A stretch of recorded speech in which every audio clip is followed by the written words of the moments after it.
साठी किंबहुना केलेला आहे. बरोबर. आता आपण बोललात तसं की किल्ले तर सगळेच महत्त्वाचे आहेत, पण युनेस्कोने हे 12 किल्ले निवडले.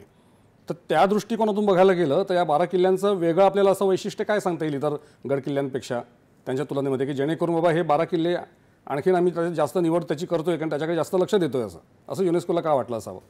हे 12 किल्ले आपण जे निवडलेले आहेत तर याच्यामागं खूप आपण अभ्यास करून युनेस्कोचे निकष काय आहेत हे ध्यानात घेऊन आपण निवडलेले आहेत. बरोबर.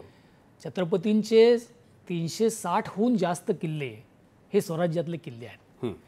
तर या सर्व किल्ल्यांचा आपण अभ्यास केला आणि यातून आपण 60 किल्ले निवडले सुरुवातीला. या 60 किल्ल्यातून 29 किल्ले निवडले आणि या 29 किल्ल्यातून आपण 12 किल्ले फायनली अंतिमरित्या आपण हे युनेस्कोच्या निकषानुसार आपण हे निवडलेले आहेत.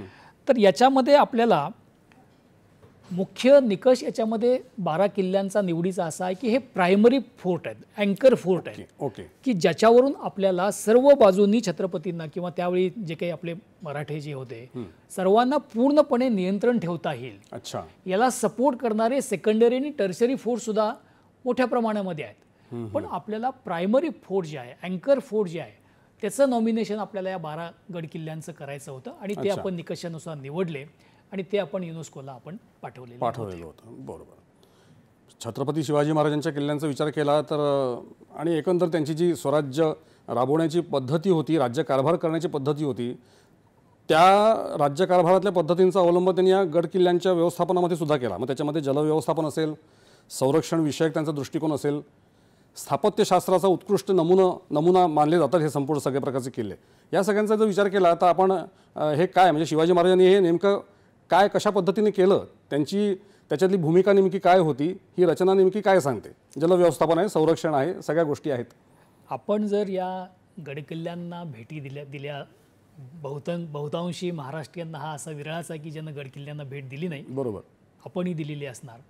तर याच्यामध्ये जी प्रमुख वैशिष्ट्य आपल्याला या महाराष्ट्रातल्या छत्रपतींच्या किल्ल्यामध्ये जी आपल्याला आढळतात त्याच्यामध्ये म्हणजे युद्धकौशल्य, गनिमी कावा किंवा मुत्सद्देगिरी या सगळ्या बाबी तर आहेतच. बरोबर. पण स्थापत्यशास्त्राचा आणि तिथल्या नैसर्गिक बाबींचा अतिशय शिताफीने उपयोग छत्रपतींनी केलेला आपल्याला दिसतो. म्हणजे प्रत्येक किल्ल्याची तटबंदी हे प्रमुख वैशिष्ट्य आहे. त्यानंतर असणारे बुरुज, त्यानंतर शत्रूला न दिसणारे दरवाजे असे आहेत की आत गेल्यानंतरच ते आपल्याला कळतं की हा दरवाजा आहे. त्यानंतर आपल्याला माची, बहुसंख्य ठिकाणी देशातच नव्हे तर परदेशामध्ये सुद्धा माची हा कन्सेप्ट हा नाहीच आहे बऱ्यापैकी नाही. बऱ्याच जणांना तो आम्हाला युनेस्कोच्या तज्ज्ञ मंडळींना देखील समजावून सांगावा लागला. बरोबर. आपण जर राजगडावर जर भेट दिली तिथल्या 3 माच्या ज्या आहेत, सुवेळा, संजीवनी आणि पद्मावती माची जी आहे, बरोबर, तर हे माची हे वैशिष्ट्य जे आहे हे सुद्धा डिफेन्स पॉईंट ऑफ व्ह्यू कसं महत्वाचं आहे हे वैशिष्ट्य आपल्या गड किल्ल्यांचं दिसतं. बाले किल्ला आहे, चोर वाटा आहेत, खंदक आहे, जलव्यवस्थापन आहे, धान्याची कोठारं आहे, दारुगोळा व्यवस्था आहे. जलव्यवस्थापन सुद्धा पहा की त्या ठिकाणी तलाव केले, त्याच दगडाचा वापर बांधकामासाठी केलेला आहे. बरोबर. असं देखील याच्यामध्ये केलेलं आहे. तर ही सारी वैशिष्ट्य जी आहेत हेच या युनेस्कोला जास्त भावलेलं आहे आणि आम्ही ते पटवून दिलेलं आहे की हे या 12 गड किल्ल्यांचं वैशिष्ट्य आहे आणि हे इतरांहून वेगळे आहेत आणि यातून हे स्वराज्य छत्रपतींनी उभा केलेलं आहे. या सर्व बाबी आम्ही युनेस्को समोर मांडलेल्या आहेत. बरोबर. युनेस्कोने हे मानांकन दिलं, पण युनेस्कोचे एकंदर निकष काय असतात? म्हणजे कुठल्याही वारसा स्थळ म्हणून त्याला दर्जा देण्यासाठी निकष कोणते असतात आणि त्याच्यामध्ये आपण कसे बरोबर बसलो, म्हणजे हे 12 गड किल्ले बसले त्याच्यामध्ये? युनेस्को हे कुठल्याही नॉमिनेशन मधल्या ज्या प्रॉपर्टीज आहेत त्याच्यामध्ये ते 3 गोष्टी पाहत असतात. एक शब्द आहे आउटस्टँडिंग युनिव्हर्सल व्हॅल्यू, OUV. म्हणजे तुमची जी प्रॉपर्टी आहे, जे नॉमिनेशन मधला जो घटक आहे, त्या प्रत्येक सब घटक जो असेल त्याच्यामध्ये तुम्हाला आउटस्टँडिंग युनिव्हर्सल व्हॅल्यू असलीच पाहिजे. अच्छा. मगाशी मी सांगितल्याप्रमाणे हे सर्व हे आपल्या आउटस्टँडिंग युनिव्हर्सल व्हॅल्यूचे घटक आहेत. बरोबर. तर हा पहिला घटक त्यांनी पाहिला की OUV व्हॅल्यू याच्यामध्ये आहे काय. दुसरा भाग जो आहे तो इंटिग्रिटी.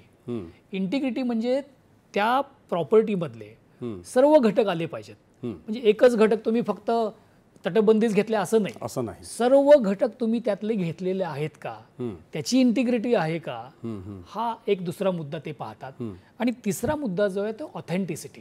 म्हणजे आपण जे क्लेम करतो की आमच्यामध्ये हे universal value, outstanding universal value आहे, ते ऑथेंटिक असलं पाहिजे. मग त्याला पुरावा स्थापत्यशास्त्राचा असला पाहिजे, त्याला काही रेकॉर्डचा पुरावा असला पाहिजे.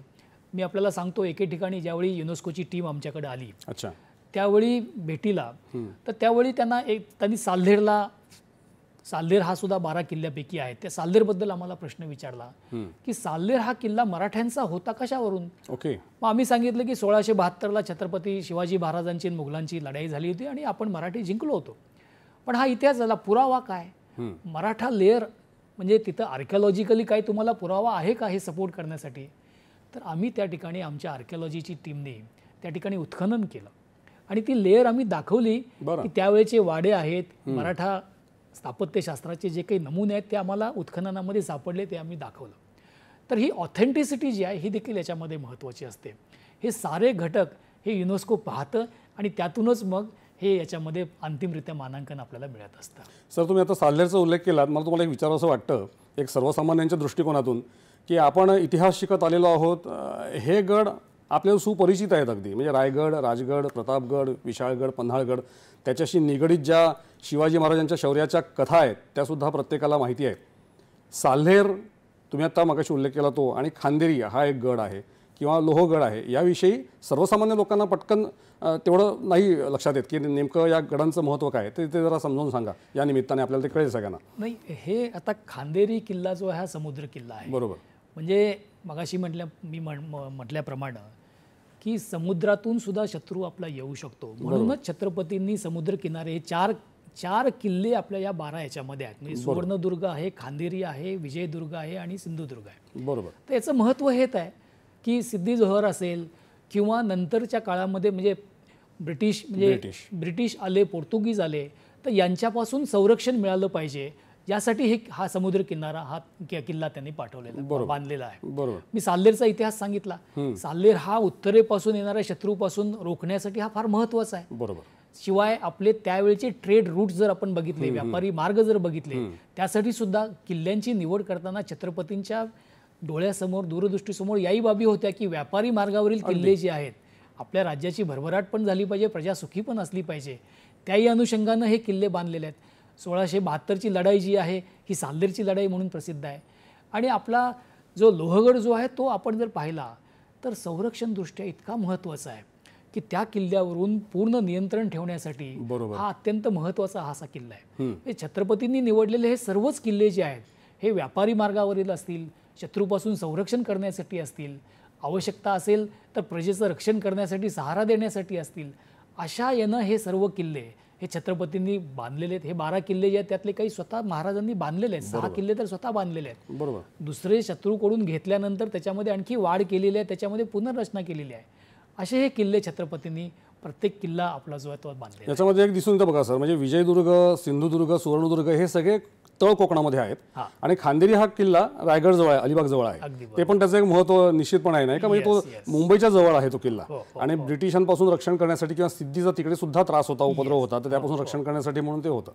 आपण आता युनेस्को विषयी बोलतोय. युनेस्कोने आपल्याला हा दर्जा दिलेला आहे 12 गड किल्ल्यांना मानांकन